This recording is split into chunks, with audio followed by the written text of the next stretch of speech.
Welcome to this Step 2 clinical knowledge review on substance use disorders test-taking strategies. This video is brought to you by Roadmap to Residency. Today, we are breaking down the most common question patterns you will see on your board exam for substance use disorders, including alcohol, opioids, stimulants, and benzodiazepines. The goal here is not to reteach the entire topic. Instead, we want to help you recognize the patterns and apply test-taking strategies so you can pick the right answer quickly and confidently. Make sure you have reviewed the psychiatry and pharmacology sections of first aid and your question bank before or alongside this video. Here is what we are going to cover today. First, we will learn to recognize high-yield question stems for substance use disorders. Second, we will apply test-taking strategies for alcohol withdrawal, opioid use disorder, stimulant intoxication, and benzodiazepine withdrawal. Third, we will master the next best step question format for acute management and pharmacotherapy. Before watching, review the psychiatry and pharmacology sections of first aid and your preferred question bank. This video focuses on applying that knowledge strategically on exam day. Our first strategy is distinguishing alcohol use disorder from alcohol withdrawal because the boards test both but in very different ways. For chronic alcohol use disorder, look for lab-based clues like elevated gamma-glutamyl transferase, elevated mean corpuscular volume, and macrocytic anemia.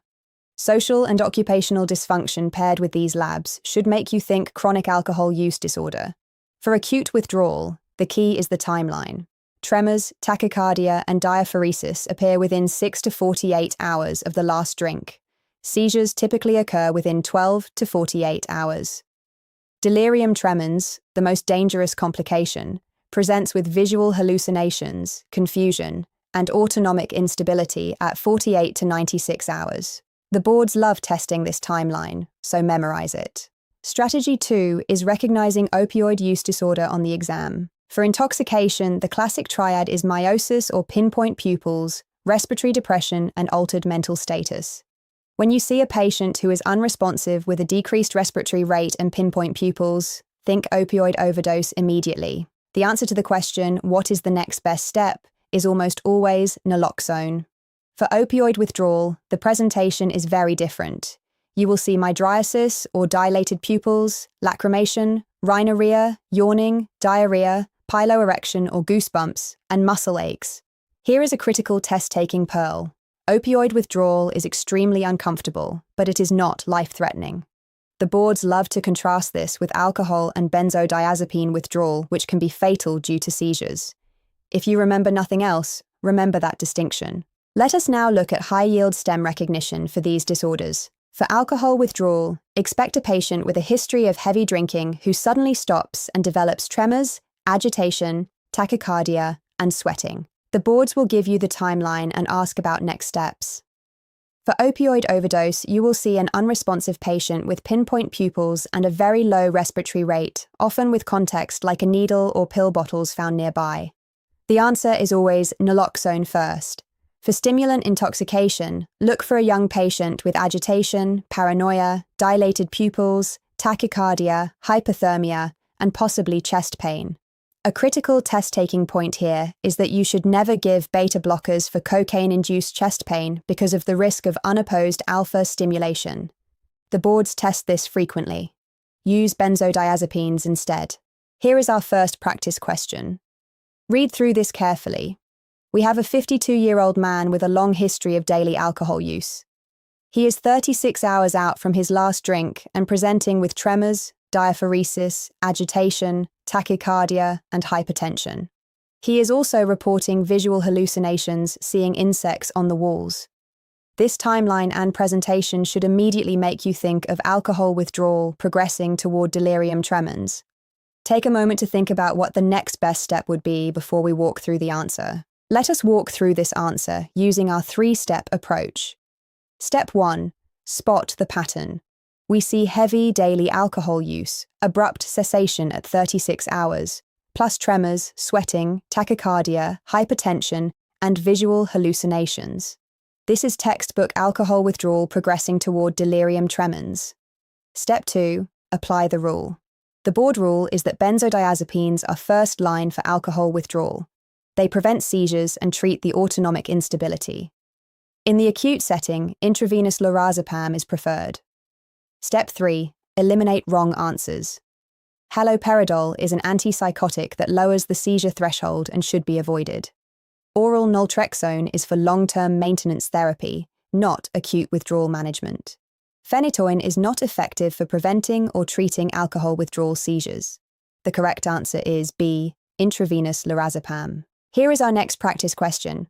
We have a 25-year-old man found unresponsive with pinpoint pupils and a respiratory rate of 4 breaths per minute, with a syringe found nearby. He initially responded to naloxone but became unresponsive again 20 minutes later. This is a classic board scenario testing your understanding of naloxone pharmacokinetics. Think about why a patient might respond to naloxone and then become unresponsive again, and what the appropriate next step would be. Let us walk through this one. The key here is that the patient initially responded to naloxone, which confirms this is an opioid overdose. The resedation happens because naloxone has a shorter duration of action than most opioids. Naloxone lasts about 30 to 90 minutes, while many opioids last much longer. This mismatch is a heavily tested concept. Now let us eliminate wrong answers. Flumazenil is the reversal agent for benzodiazepines, not opioids. Intubation would be premature since naloxone was effective and can be redosed. Discharge is completely inappropriate when the patient has active respiratory depression. The correct answer is A, administer another dose of naloxone. Remember this pearl. Whenever a patient responds to naloxone but then resedates, the answer is to give more naloxone and continue monitoring. Now let us talk about benzodiazepine withdrawal, which is critically important for the boards. The key concept is that benzodiazepine withdrawal, like alcohol withdrawal, can be life-threatening. Both substances work on the gamma-aminobutyric acid receptor, and abrupt cessation after prolonged use causes central nervous system hyperexcitability, which can lead to seizures and death. The boards frequently ask which withdrawal syndromes are potentially fatal, and the answer is always alcohol and benzodiazepines. Opioid withdrawal, while miserable, is not life-threatening. For management, the board-tested approach is a slow taper, using a long-acting benzodiazepine like chlordiazepoxide or diazepam. You should never abruptly discontinue benzodiazepines in a dependent patient. The classic board stem will describe a patient on chronic benzodiazepines who develops seizures or confusion shortly after their medication was stopped suddenly. Here is another practice question. We have a 30-year-old man presenting after cocaine use with agitation, paranoia, diaphoresis, tachycardia, severe hypertension, hypothermia, dilated pupils, and crushing chest pain. This is a classic stimulant intoxication presentation. The combination of sympathomimetic toxidrome plus chest pain after cocaine use is one of the most heavily tested scenarios. Think carefully about what medication you would choose and, just as importantly, which medication you should absolutely avoid. Let us walk through this answer. Spot the pattern. Cocaine use plus the full sympathomimetic toxidrome of agitation, tachycardia, hypertension, hypothermia, dilated pupils, and chest pain. The key distinction and the most important test-taking point here is the beta-blocker trap. Metoprolol and all beta-blockers are contraindicated in cocaine-induced chest pain. Why? Because cocaine causes both alpha and beta receptor stimulation. If you block only the beta receptors, you get unopposed alpha stimulation, which worsens hypertension and can cause coronary vasospasm. This is one of the most commonly tested pharmacology concepts on the boards. The correct answer is B, intravenous lorazepam. Benzodiazepines are first line because they address multiple problems at once: agitation, tachycardia, hypertension, and reduced myocardial oxygen demand. Haloperidol lowers the seizure threshold and is not appropriate.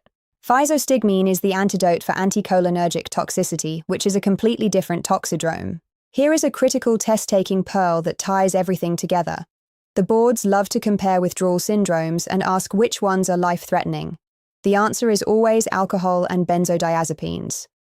Both of these work on the gamma-aminobutyric acid receptor, and abrupt cessation leads to central nervous system hyperexcitability, seizures, and potentially death.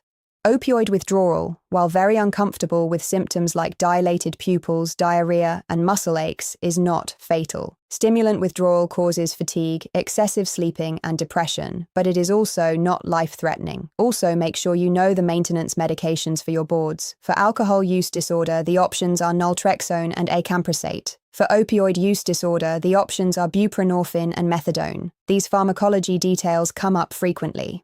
That wraps up our review of substance use disorders test-taking strategies for Step 2. Remember to review the psychiatry and pharmacology chapters in First Aid and your question bank. Focus on withdrawal timelines, acute management protocols, and maintenance pharmacotherapy. The key takeaways are: benzodiazepines are first line for alcohol withdrawal, naloxone reverses opioid overdose but may need redosing, never give beta blockers for cocaine chest pain, and alcohol and benzodiazepine withdrawals are the two that can kill. Visit roadmaptoresidency.com for expert tutors and residency advisors who can help you build a personalized study plan. If you found this video helpful, please like and subscribe for more board review content. Good luck on your exam.